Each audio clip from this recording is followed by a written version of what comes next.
അകാല നര 15-20 വയസ്സുള്ള കുട്ടികൾക്ക് പോലും നരച്ച മുടി വരിക.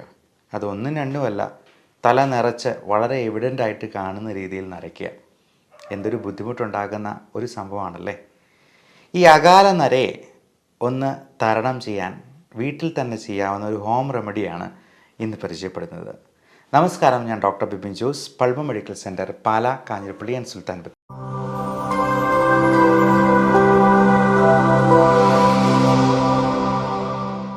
ഈ അകാല നരയ്ക്ക് പല കാരണങ്ങളുണ്ടാകും. അതെല്ലാം ആദ്യമേ നമ്മൾ റൂൾ ഔട്ട് ചെയ്യേണ്ടതുണ്ട്. തൈറോയിഡിൻ്റെ പ്രശ്നങ്ങളോ മറ്റ് വൈറ്റമിൻ ഡെഫിഷ്യൻസീസോ, vitamin D3, vitamin B12, B കോംപ്ലക്സിലുള്ള ഏറ്റവും പ്രധാനം B7 അല്ലെങ്കിൽ ബയോട്ടിൻ കണ്ടൻ്റുള്ള വൈറ്റമിൻസ് നമ്മൾ ചിലപ്പോൾ സപ്ലിമെൻറ്റ് ചെയ്യേണ്ടതായിട്ട് വരും. അപ്പോൾ B7 എന്ന് പറയുന്ന ബയോട്ടിൻ കണ്ടൻ്റുള്ള ഗുളികകൾ കഴിക്കുമ്പോൾ മലത്തിൽ പോലും ആ കറുപ്പ് നിറം കാണാം. അതുകൊണ്ട് ആരും പേടിക്കേണ്ട. അപ്പോൾ ബയോട്ടിൻ കണ്ടൻ്റ് ഉള്ളത് കൊണ്ടാണ് ഈ മലം കറുത്ത് പോകുന്നുള്ളത് നമുക്ക് മനസ്സിലാക്കാം.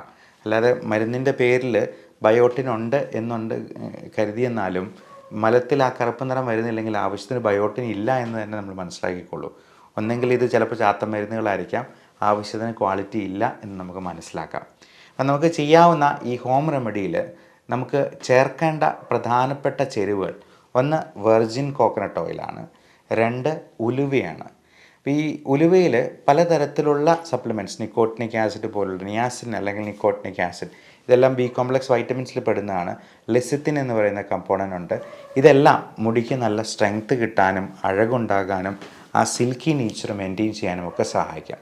വെർജിൻ കോക്കനട്ട് ഓയിൽ എന്ന് പറയുന്നത് നല്ലൊരു മോയ്സ്ചറൈസറാണ്.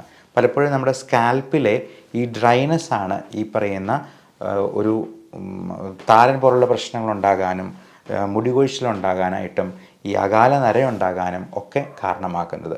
ഈ വെർജിൻ കോക്കനട്ട് ഓയിലിലാണ് നമ്മൾ ഈ ആവശ്യത്തിനുള്ള ചേരുവകൾ ചേർക്കുന്നത്. അതിലാദ്യമേ ഉലുവയാണ്. നന്നായിട്ട് പൊടിച്ചതിന് ശേഷം വെർജിൻ കോക്കനട്ടിലൊരു ചെരുവത്തിലെടുക്കുക, അതിലേക്ക് ആഡ് ചെയ്തിട്ട് അത് ചൂടാക്കി നല്ലപോലെ ഇളക്കുക. രണ്ടാമത്തെ പ്രധാനപ്പെട്ട ചേരുവ കരിഞ്ജീരകമാണ്. കരിഞ്ജീരകത്തിൻ്റെ പൊടി, അത് പൊടിച്ചിട്ട് ഇതിൻ്റെ ഉള്ളിൽ തന്നെ ഈ ചേരുവയൊക്കെ ഉള്ളിൽ ചേർത്ത് വീണ്ടും നന്നായിട്ട് ഇളക്കുക. അപ്പോൾ ഇളക്കി കഴിയുമ്പോഴത്തേക്കും അത് കറുത്ത നിറത്തിലൊരു പേസ്റ്റ് പോലെ ആകും. അതിനുശേഷം നമ്മൾ അടുത്ത ആഡ് ചെയ്യേണ്ട സംഗതി മൈലാഞ്ചി പൊടിയാണ്.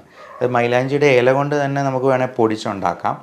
അല്ല എന്നുണ്ടെങ്കിൽ മൈലാഞ്ചി പൊടിയായിട്ട്, മെഹന്തി പൊടിയായിട്ട് നമുക്ക് വേണമെങ്കിൽ വിപണിയിൽ നിന്ന് വാങ്ങിക്കാവുന്നതാണ്. ഇതെല്ലാം 1-2 ടീസ്പൂൺ നമുക്ക് ആവശ്യത്തിനുള്ള, ഇപ്പം ടീസ്പൂണിൻ്റെ വലിപ്പം പറയുമ്പോഴത്തേക്കും നമ്മൾ കൂടുതലായിട്ട് വേണമെന്നുണ്ടെങ്കിൽ വെർജിൻ കോക്കനട്ട് ഓയിലും അതിനനുസരിച്ച് തന്നെ എടുക്കുക.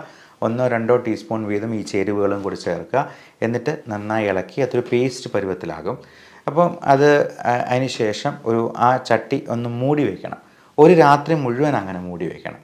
അപ്പോൾ അങ്ങനെ ഒരു രാത്രി കഴിഞ്ഞിട്ട് പിറ്റേ ദിവസം രാവിലെ നമുക്ക് ഇതെടുത്തിട്ട് നല്ലപോലെ അരിച്ച് ഒരു കിഴി കെട്ടി നല്ലപോലെ പിഴിഞ്ഞങ്ങ് എടുക്കുക. ഒരു കുപ്പിയിൽ ശേഖരിക്കുക. എല്ലാ ദിവസവും കുളിക്കുന്നതിന് ഒരു അരമണിക്കൂർ മുമ്പ് തന്നെ നമ്മൾ മുടിയിൽ ഇത് പുരട്ടി വയ്ക്കുക. എന്നിട്ട് അരമണിക്കൂർ കഴിയുമ്പോൾ നമുക്ക് കുളിക്കാവുന്നതാണ്. ഒരു 15 ദിവസത്തേക്ക് ഇത് ചെയ്ത് നോക്കുക. അപ്പോൾ ഒരു 15 ദിവസത്തിന് ശേഷം എങ്ങനെയുണ്ട് റിസൾട്ട് എന്നുള്ളത് നിങ്ങൾ ഈ വീഡിയോയുടെ അടിയിൽ തന്നെ കമൻ്റായിട്ട് രേഖപ്പെടുത്തുക. ഇനി ഇതുകൊണ്ടൊന്നും അത് ശരിയായില്ല എന്നുണ്ടെങ്കിൽ നിങ്ങൾ ഡോക്ടറെ സമീപിക്കാനായിട്ട് മടി കാണിക്കരുത്. എന്തെങ്കിലും വൈറ്റമിൻ ഡെഫിഷ്യൻസിയോ മറ്റ് അണ്ടർലൈയിങ് കണ്ടീഷൻസോ ഹോർമോണൽ ഇംബാലൻസോ ഒക്കെ ഇതിലേക്ക് നയിക്കാൻ സാധ്യതയുണ്ട്. അതുകൊണ്ട് അതിനൊരു വിദഗ്ധ സേവനം നിങ്ങൾ വേഗം തന്നെ തേടേണ്ടത് അത്യാവശ്യമായിരിക്കും. Love and regards, doctor Bipin Jose, Pulma medical centre, Pala, Kanjirappally and Sultan Bathery.